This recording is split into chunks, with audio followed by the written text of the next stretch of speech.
అందరికీ నమస్కారం. ముందుగా ఇక్కడికి వచ్చిన ప్రెస్ అండ్ మీడియా అందరికీ థ్యాంక్ యూ సో మచ్. మా సినిమాని ఆ ఫస్ట్ గ్లిమ్స్ సంవత్సరం క్రితం రిలీజ్ అయిన గ్లిమ్స్ అప్పటి నుంచి మీరు మా సినిమాని ఎంకరేజ్ చేస్తూనే ఉన్నారు.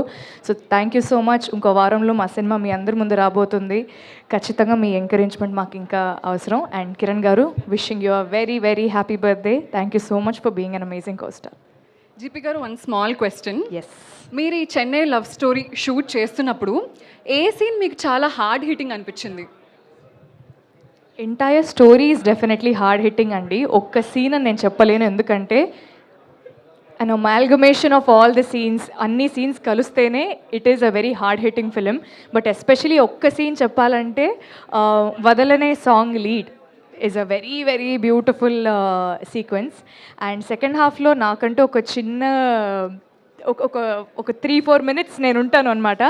ఆ bit is very very haunting. అంటే అది ఇంకా నన్ను షూట్ చేసిన ఒక వారం 10 రోజులు ఆ షూటింగ్ ఎక్స్పీరియన్స్ నన్ను వదలలేదు. So that one, yeah, we can expect. ఎందుకంటే మేము వదిలినే చూసినప్పుడు మాకు హిట్ అయింది అనమాట. We don't know the back story, but still ఆ ఎమోషన్ కన్వే అయింది.